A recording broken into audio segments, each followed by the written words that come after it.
ये आज तक की समस्त सनातनियों की, हिंदुओं की सबसे बड़ी विजय है। यह उत्सव दीपावली से बहुत ज्यादा खास है। निश्चित ही कोई ऐसा अभागा होगा जिसको इस दिन का इंतजार ना हो। हमको तो है, राम भक्तों को भी है। वहां पर अस्पताल वहीं पर क्यों बनना चाहिए? मस्जिदों पे बनवाओ, चर्चों पे बनवाओ। अब रही बात कि अपने ही लोग टिप्पणी उठाते, आपने ऐसा कहा, तो वो अपने नहीं है, वो रावण के खानदान के हैं।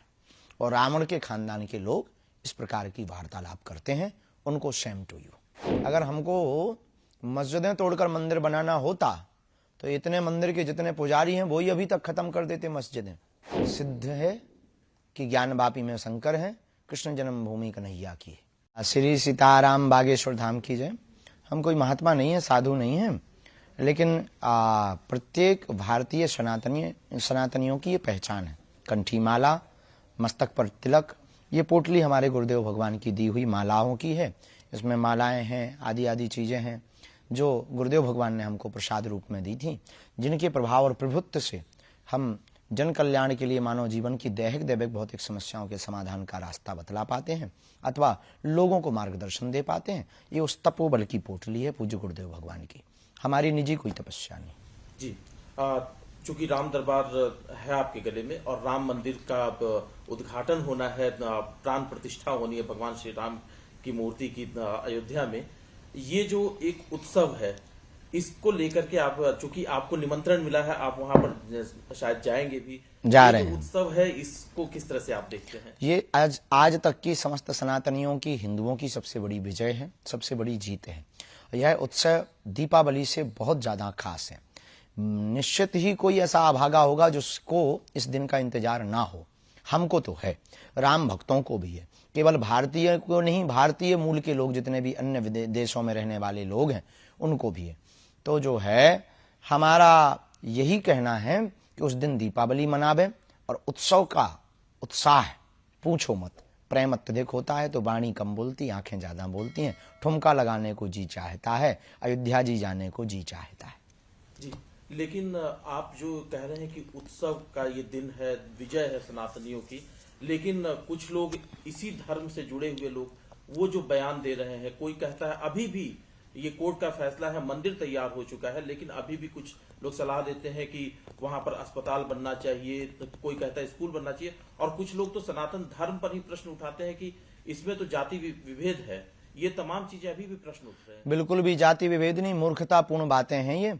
और पहले तो उत्तर हम आपको ये दे देवे कि वहां पर अस्पताल वहीं पर क्यों बनना चाहिए? मस्जिदों पे बनवाओ, चर्चों पे बनवाओ। अस्पताल, विद्यालय आपको बनाने, हम इनके विरोध में नहीं, पर ये हम सबकी आस्था का केंद्र है। सबकी आस्था है, सबकी आस्था है तो हम राम भक्तों की भी आस्था है। हम राम भक्तों की आस्था है तो केवल यही राम भक्तों के मंदिर पर ही अस्पताल क्यों बनना चाहिए? अब रही बात कि अपने ही लोग टिप्पणी उठाते, आपने ऐसा कहा, तो वो अपने नहीं है, वो रावण के खानदान के हैं। और रावण के खानदान के लोग इस प्रकार की वार्तालाप करते हैं, उनको Shem to you. Shastri ji, इसमें एक सवाल ये भी है, चूंकि कोर्ट से फैसला आया है तब मंदिर बन रहा है, लेकिन श्रेय लेने की भी बात चल रही है। कुछ लोग कहते, ये भी सवाल उठा रहे हैं कि राम हमारे हैं तो राम किसके? अब आप ही बता दीजिए, चूंकि आप गुरु की श्रेणी में, तो आप ही बताइए कि राम किसके हैं? राम सबके हैं, राम जन जन के हैं, राम का विश्व है, राम व्यापक है, राम विश्व के प्रणेता है, राम विश्व के मानवों की आचार्य संगता है, राम विश्व की आधारभूत है, राम एक बहुत बड़े नायक हैं, राम एक इस देश के प्राण हैं, इस देश की श्वास है। राम सबके हैं, जिनको भी श्वास और हवा की जरूरत है उनके राम हैं। और रही बात जातिवाद के लिए राम मंदिर नहीं हो रहा, सबरी का मंदिर बन रहा, निषाद राज जी का भी मंदिर बन रहा, तो क्या ये जातिवाद के लिए बन रहा? जातिवाद के लिए मंदिर नहीं है, अपितु राम भक्तों की आस्था के लिए मंदिर है। एक बयान जो आया कि वो भगवान श्री राम को उन्होंने कह दिया कि वो तो क्षत्रिय धर्म के थे, मांसाहारी थे, इस तरह के भी भगवान श्री राम। बाद में उसने क्षमा मांगी। मूर्खतापूर्ण बातें हैं, राक्षस वृत्ति के लोग हैं। इस प्रकार के जो वार्तालाप, ना इन्होंने राम को समझा, ना रामत्व को समझा, ना राम तत्व को समझा, ना इन्होंने राम के बारे में पढ़ा, ना गढ़ा। इन्होंने सिर्फ अपने बयान को कहकर न्यूज में बने रहने का उपाय सोचा है। और सबसे सस्ता उपाय प्रभु श्री राम पर और राम भक्तों पर आस्था पर उंगली उठाना है इस देश में। ऐसे ही लोगों को ठिकाने लगाने के लिए हम भारत हिंदू राष्ट्र चाहते हैं। जी शास्त्री जी, प्रधानमंत्री जी ने एक बात कही थी, क्या आप उनसे सहमत हैं? उनकी जो बात थी कि जो लोग विपक्ष में बैठे हैं, जो खास तौर से सनातन धर्म का विरोध कर रहे हैं, उन्होंने लगातार लोगों की भावनाओं को ठेस पहुंचाई है और जो हमारे फेस्टिवल हैं, जो हमारे मंदिर हैं, उनको उन्होंने लूट का माध्यम बनाया। आप इस बयान से कितने सहमत हैं? जो ऐसा कर रहे हैं उनके लिए ये बात सही है। एक चीज और है जो विपक्ष के लोग सवाल उठाते हैं कि प्रधानमंत्री जी और जो उनकी पार्टी है वो भगवान श्री राम के नाम पर राजनीति कर रही है, उनके नाम का इस्तेमाल कर रही है। आपको क्या लगता है? राम राजनीति का विषय नहीं है। धर्म से राजनीति चलती है, राजनीति से धर्म नहीं चलता। भारत के लोग जगे हुए हैं, वोट अपनी मति अनुसार दें, राष्ट्र हित में दें, भारत विश्व गुरु कैसे बने, भारत का विकास कैसे हो, अपने अनुसार दें। राम राजनीति का विषय नहीं है। राम की स्वयं की नीति है मर्यादा, राम की स्वयं की नीति है एकता, अखंडता, संप्रभुता, और राम जी की स्वयं की नीति है विश्व में शांति। तो जो राजनीति की बात कर रहे हैं, अगर कोई रोटियां सेक रहा, ये मूर्खता। अभी आपने जिक्र किया था शुरुआत में कि सनातनियों की सबसे बड़ी ये जीत है। 2 मामले अभी और कोर्ट में है जिसको लेकर के भी संघर्ष जारी है, उसके बारे में आपकी क्या राय है? राय क्या, सिद्ध है कि ज्ञान वापी में शंकर है, कृष्ण जन्मभूमि कन्हैया की है। अब उसमें राय की बहुत ज्यादा आवश्यकता नहीं है।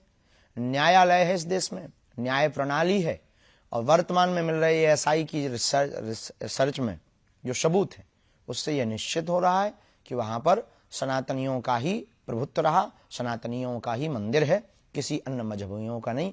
इस देश में मोहम्मद गौरी, अकबर, बाबर, इन्होंने आक्रमण करके हमारे देश के मंदिरों पर जो कुठाराघात किया, उसके घाव वर्तमान में भरे जा रहे हैं। भगवान की कृपा से स्वर्णम काल है सनातनियों के लिए, हिंदुओं के जागरण के लिए। तो आपको लगता है कि बहुत जल्दी यहाँ पर भी फैसला हो जाएगा? होना ही है, होकर के ही रहेगा, और होना ही चाहिए। विवाद जल्दी खत्म हो, जल्दी से इन लोगों को शांति मिले, ताकि जो है ये बार बार इनके मुंह चलाना बंद हो जाए।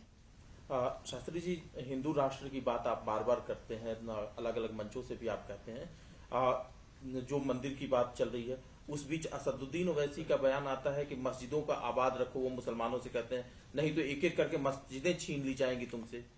ये उनका भी भीतर का डर बता रहा है कि वो कितने कमजोर हैं और कितने निर्दयी हैं।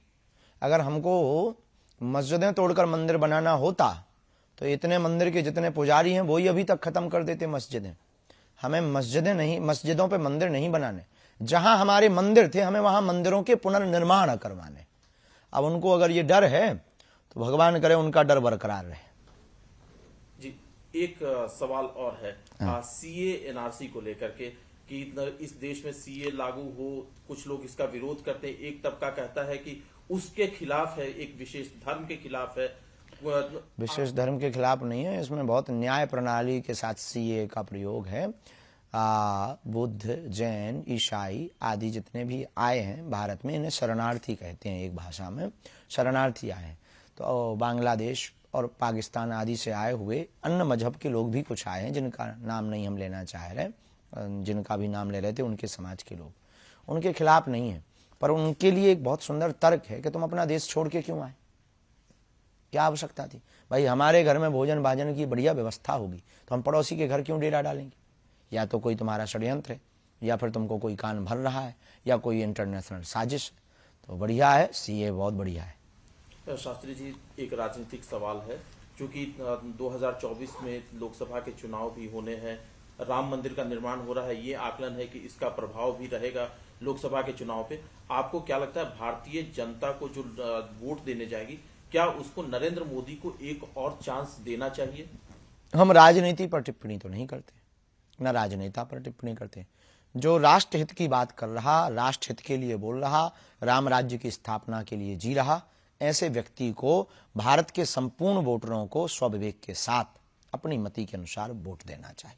अब किसको देना चाहिए ये तुम्हारा विवेक, हमारे कहने से आपको वोट देना नहीं। और हम राजनीति पर टिप्पणी करके काहे को बेफिजूली में फंसे। लेकिन कुछ लोग ये राय रखते हैं कि शास्त्री जी पर्ची निकालते हैं तो राहुल गांधी और कांग्रेस की भी कभी पर्ची निकाल करके बता दें कि देखो साहब, हम पर्ची निकालते हैं मानव जीवन की दैहिक दैविक भौतिक समस्याओं के समाधान के लिए। सबको आना चाहिए, जिन्हें निकलवानी है वो आए। अब आपके कहने से नहीं हम निकालेंगे, जिनको निकलवानी है वो हमारे पास आए, हम बिल्कुल बारे में उनके बताएंगे। जो हमें चेतना के बल पे, शक्ति के बल पर पता लगेगा हम बोलेंगे, और जो बोलेंगे वो सत्य होगा। ये हनुमान जी की कृपा। एक सवाल है कि जो आज की वर्तमान जो आज का राजनीतिक परिदृश्य है, जिसमें कई अलग अलग मोर्चों पर काम हो रहे हैं, क्या आकलन है आपका इस सरकार को लेकर के जो ये काम कर रही है? मैं किसी पार्टी की बात नहीं कर रहा, किसी नेता की बात नहीं कर रहा। इस पर अभी हम कुछ कह नहीं सकते जी। एक सवाल आखिरी है, चूंकि राम अयोध्या में आ रहे हैं, अपने भवन में जा रहे हैं, राम राज्य को लेकर के कि राम राज्य की स्थापना कैसे हो? सिर्फ राम के आने से राम राज्य की स्थापना नहीं होगी, क्या संदेश देना चाहेंगे आप? राम राज्य की स्थापना होगी, अमीर और गरीब को छांटा जाए और गरीबों का भला किया जाए और जातिवाद को खत्म किया जाए। जातिवाद की रोटी सेंकने वालों के मुंह पर जोरदार तमाचा लगवाया जाए कानून के द्वारा। और भारत में राम राज्य की स्थापना, ये जो राम जी के ऊपर टिप्पणी उठाते हैं, इनके लिए कठोर कानून बनाया जाए और तीर्थों को स्वच्छ पवित्र किया जाए और तीर्थ क्षेत्र में बिकने वाली मांस मदिरा पर पूर्ण प्रतिबंध लगाया जाए और गरीबों को पूर्ण अधिकार दिया जाए, चाहे वो किसी भी जाति का हो, किसी भी वर्ग का हो, किसी भी मजहब का हो, तो भारत हिंदू राष्ट्र बनेगा और राम राज्य होगा। लेकिन जातिगत जनगणना की बात हो जाती है ना, जब इस तरह की बातें होती। जातिगत जनगणना की जगह अमीर और गरीब की जनगणना होनी चाहिए और गरीबों की जनगणना करके उनको लाभ देना चाहिए। राम अयोध्या में आ रहे हैं, अपने भवन में, अयोध्या में तो वो थे ही, उल्लास है आपके, आप अपने हृदय का जो उल्लास है वो किस तरह से व्यक्त करेंगे? राम जी तो अवध में विराज रहे। पहले लोग कहते थे कि राम लला हम आएंगे, मंदिर वहीं बनाएंगे। अब बन गया है भगवान की कृपा से। राम लला आ रहे हैं 22 तारीख को और हिंदुओं को जगा रहे हैं हनुमान जी की कृपा से। अभी वर्तमान में एक गीत बहुत चल रहा है, 2 लाइन उसकी सुना देते हैं। अरे मेरी झोपड़ी के भाग आज खुल जाएंगे, राम आएंगे।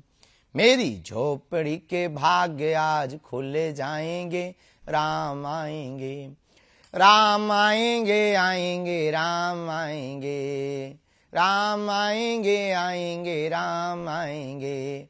मेरी झोपड़ी के भाग्य आज खुल जाएंगे, राम आएंगे। ये भाव बहुत ज़्यादा सबरी माता का ये भाव है और सब लोग उस दिन का इंतजार कर रहे हैं। बड़ी दिव्यता भव्यता के साथ प्रभु श्री राम जी विराजमान हो रहे हैं। और हमको तो अयोध्या में जाकर एक ही बात याद आती, सीताराम जी की प्यारी राजधानी लागे, महारानी लागे, मन मीठो मीठो सरजू जी को पानी लागे। सीताराम जी की प्यारी राजधानी लागे, महारानी लागे, मन मीठो मीठो सरजू जी को पानी लागे। धन्य कौशल्या धन्य कैकेयी धन्य सुमित्रा मैया, धन्य भूप दशरथ जी की अंगना खेलत चारों भैया।